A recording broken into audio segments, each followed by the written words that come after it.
Napakahalaga ng ating celebration ng araw ng araw dahil kailangan natin maalala at kailangan malaman ng ating mga anak yung sakripisyo ng sundalo para tayo ay mabuhay ng mapayapa dito sa ating bansa. Pero sabi ko nga kanina doon sa ating speech, sadly, the state of the nation has failed the Filipino soldier. Kung nakikita nyo, there is an absence of an independent foreign policy framework para sa ating bayan. Hindi ko na alam kung kaninong interest na talaga ang pinoprotektahan ng ating mga kasiguro. Pangalawa, yung dahan-dahan na pagbalik sa siya. No? Nakikita natin na mayroong mga iba't ibang skirmishes sa mga lugar at nakikita natin doon ang recruitment ng ating kabataan dito sa grupong ito. At pangatlo ay yung altering ng ban sa Bangsamoro peace process. Nakikita din natin dito na na-agitate na yung grupo ng MIL dahil hindi na nasusunod yung napag-usapan at nakikita nila mabagal yung pagbabago. Thank you, ma'am. We have Sir Arjun from GMA. Sir Arjun. Ma'am, good morning. Ma'am, napapatuloy po ng cases kayo, lalo na sa Piazza Line. Yung dapat po naman na gagawin sa mga paigsan na yung nararamdaman ng kahirapan ng ating mga kababayan. Sa krisis ng rayis, ma'am, ano pa dapat ang gawin ng ating pamahalaan upang maigsan yung mga kahirapan ng ating mga kababayan? Paniwala po kung ang tanong is ano pa dapat ang ginagawa ng pamahalaan, ay dapat tanungin natin ang ating Pangulo, no? Ano pang ginagawa niya para tulungan ang mga kababayan natin na tinatamaan o nahihirapan dahil dito sa epekto ng krisis sa Middle East. Last question. Sa latest WRU survey, you are leading for the presidential Baltics 2021. Any comment? Alam niyo, sa totoo lang, sinabi ko na dati, no, ako mismo hindi ako nagpapasurvey. Dahil unang-una mahal yung pagpapasurvey. At pangalawa, itong mga survey na ito, hindi natin alam kung totoo ba talaga yung kanyang data, kung ano yung nakikita dyan sa iba't ibang komunidad natin sa buong bansa.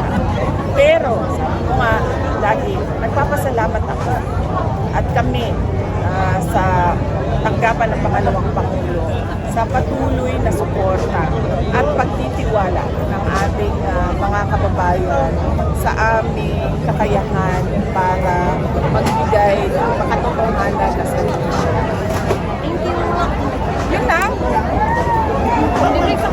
Ay, ma'am, Yung dagdagan ninyo. libreng sakay daw po, ma'am, mapapatuloy ko po ba daw amidst the oil crisis na ito ang nasinabi kanina.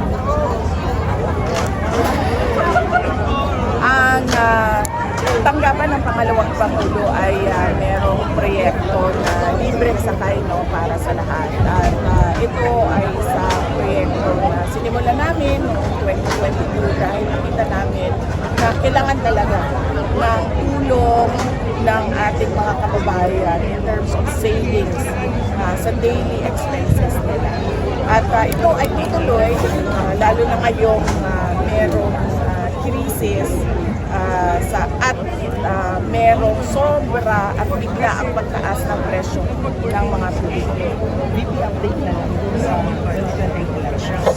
May ano ka na ba? Initial list sa PR Senator slate mo or possible mas marami pa sa president? Wala. Wala pa akong senators. Merong mga nagpahayag na interesado sila na magsama kami kung sakaling ako ay tumakbo at sila din ay tatakbo. Pero kung sasabihin mo na meron na talagang listahan at meron na talagang usapan walang na ganoon para sa senators list sa elections sa 2021. Maybe can you name them yung nag-present? Hindi ko sila papangalanan kasi unang-una, matindi at mainit ang politika ngayon. No? Lahat na lumalapit, nakadikit, kaibigan ko ay hinaharas, hinathreaten, kailan ng kaso, inaatake. So hindi ko sila papangalanan. Unang-una dahil dyan. Pangalawa, dahil kaming lahat ay presumptive candidates pa lang. Dahil wala pa namang filing ng candidates. So hindi natin alam kung matutuloy ba talaga yung pagtakbo nila or hindi. Antayin natin sa darating na malapit na yon, darating ng period of filing ng candidacy susunod lang. Sa susunod na taon. Last na lang, VP.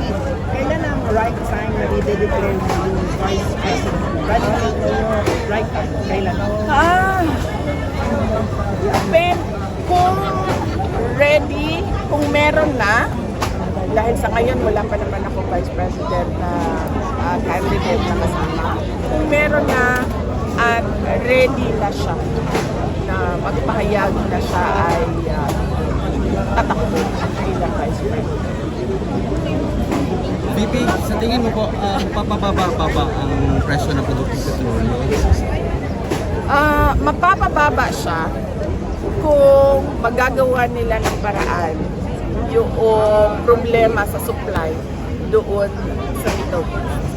Or mapapababa siya kung merong ibang supply na hindi dumadaan sa Middle East na papasok sa ating bayan. So hanggang merong bangayan sa Middle East, patuloy ang pagtaas ng presyo ng VP, may kumakalat ngayon with regards sa health ni PDDM na medyo, Malo.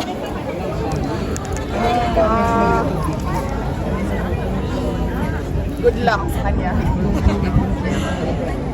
Thank you. Thank you, VP. Ma'am, thank you kayo.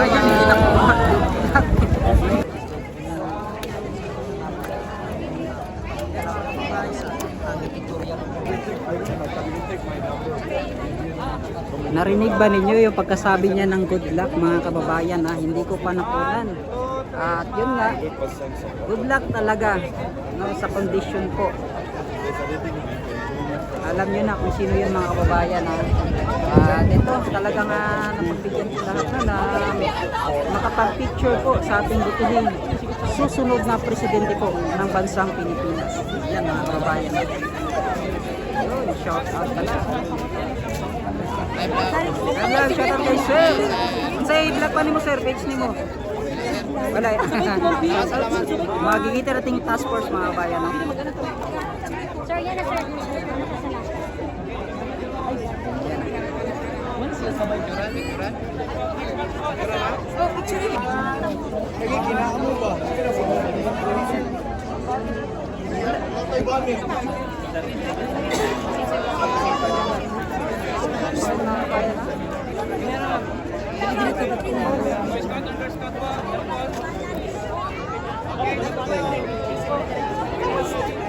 Sa halaman.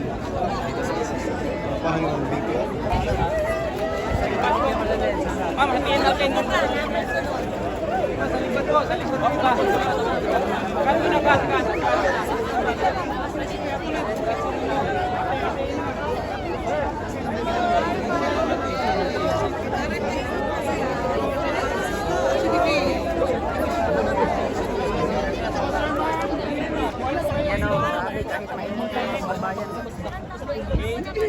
Tingin po. 1, 2, 3, smile. Okay po. Okay. Exit po doon.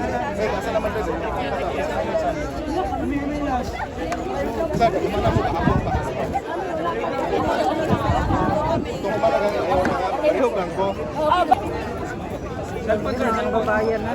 Cellphone po, cellphone. Yung iba sir, dito na sir. Cellphone na to. Si ma'am. Ito'y... Karoon pa kaya? Oh. 1, 2, 3, smile. Okay po, thank you.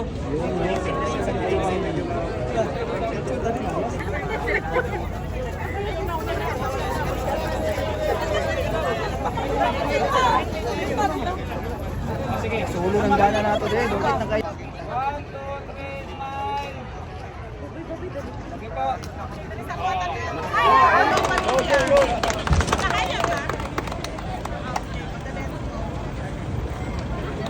Yun mga bayan, at